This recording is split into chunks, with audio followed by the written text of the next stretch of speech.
तो अब हम स्टडी करेंगे एक्सपेक्टेड वैल्यू। एक्सपेक्टेड वैल्यू क्या होती है? एक्सपेक्टेड वैल्यू का ही दूसरा नाम है मीन। तो एग्जैक्टली ये एक सेंट्रल टेंडेंसी है। मीन्स हमारे पास सपोज एक डेटा है और वो डेटा का हमें क्या निकालना है? Middle value. तो जो मिडल लोकेटेड वैल्यू होती है, मान लीजिए ऐसे मैंने एक सर्कल निकाला, इसमें जो ये स्प्रेड डेटा है कम्प्लीटली, इसमें से जो मिडल में होता है यहाँ पे होती है सेंट्रल टेंडेंसी, जिसे बोला जाता है मीन और एक्सपेक्टेशन और एक्सपेक्टेड वैल्यू। ये एक एवरेज वैल्यू भी होती है। तो एग्जैक्टली ये होता क्या है और कैसे फाइंड किया जाता है वो अभी हम देखते हैं। तो सबसे पहले इसका एक फॉर्मूला है जो हम एक्सपेक्टेड वैल्यू को डिनोट करते हैं कैपिटल ई ऑफ एक्स से। ई ऑफ एक्स को पढ़ना है एक्सपेक्टेड वैल्यू ऑफ एक्स। इसे म्यू भी बोला जाता है। क्या बोला जाता है? म्यू। या फिर इसे हम summation of x i p आई ऐसी भी बोलते हैं।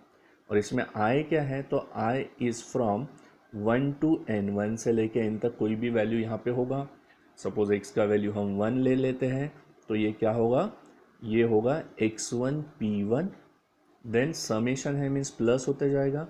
फिर क्या होगा? x की वैल्यू 2 लेते हैं तो x2 p2, देन x की वैल्यू 3 लिया तो x3 p3। So like that ये ऐसे सम होते जाता है कंप्लीट वैल्यूज़ का। और ये कब तक होगा? तो ये सम होगा summation of p n x n, या इसे हम बोलेंगे एक्स एन पी एन। तो ऐसी सब x1 p1 x2 p2 x3 p3 इनकी सम मीन्स एक्सपेक्टेड वैल्यू और एक्सपेक्टेशन और मीन। क्लियर है?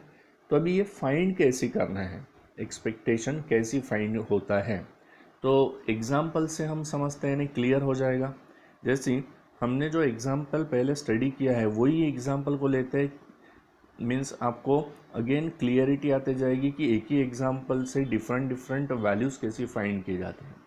तो एग्जाम्पल क्या स्टडी किया था हमने? जैसे एक x की वैल्यू ली थी, देन उसकी एक प्रोबेबिलिटी ली थी। ठीक है, ऐसी कोई एग्जाम्पल लिया था हमने। टू कॉइन्स को टॉस करने वाला एक एग्जाम्पल लिया था। तो वो एग्जाम्पल में क्या लिया था हमने? इसकी एक तो ज़ीरो बार हेड आ सकता है, या फिर 1 टाइम्स हेड आ सकता है, या 2 टाइम्स हेड आ सकता है। ऐसी एक एग्जाम्पल लिया था हमने। अब ये एग्जाम्पल में हमें देखना है कि ज़ीरो आने की प्रोबेबिलिटी क्या आई थी हमारी? वो आई थी 1/4।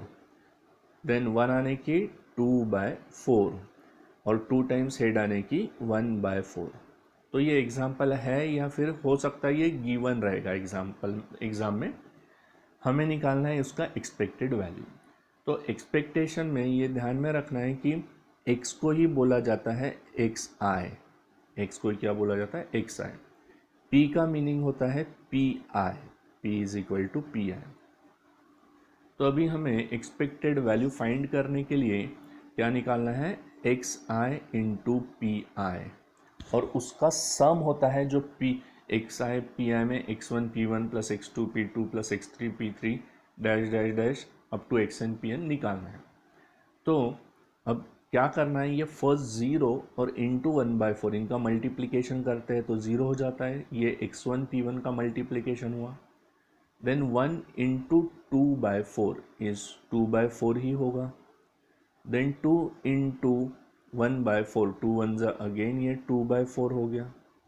तो अभी हमें जो एक्सपेक्टेड वैल्यू निकालना है, मीन्स क्या करना है अभी यहाँ पे?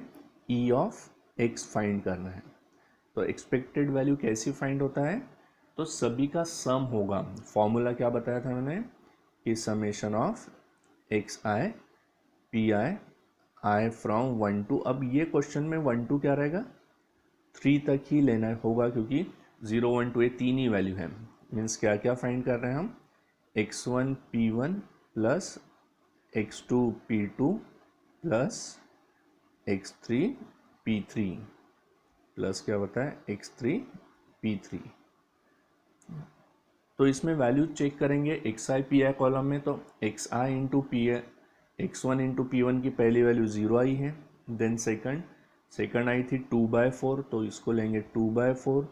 देन थर्ड को सॉल्व करो तो वो भी आ रहा है 2/4, और ये 2/4 प्लस 2/4 4 सेम है। न्यूमरेटर में 2 + 2 4 होगा, मीन्स इसका आंसर क्या आ रहा है 4/4 इज 1। तो इसका एक्सपेक्टेड वैल्यू क्या आया है 1 आया है। तो ये क्लियर हुआ, ये 1 मीन्स क्या है, इसका मीन फाइंड हो गया है। तो हम सॉल्व कर सकते हैं कि हमें मीन निकालना है, मीन्स एक्सपेक्टेड वैल्यू करना है, तो क्या करेंगे, जो एक्स आई वाली वैल्यूज़ हैं और उसकी रिस्पेक्टिव जो प्रोबेबिलिटीज़ हैं उसका मल्टीप्लिकेशन थर्ड कॉलम में करते जाना है, जैसे X I into P I, X I into P I, और फिर वो जो सब X I into P I आते हैं उन सब की sum means addition is expected value और एक्सपेक्टेशन।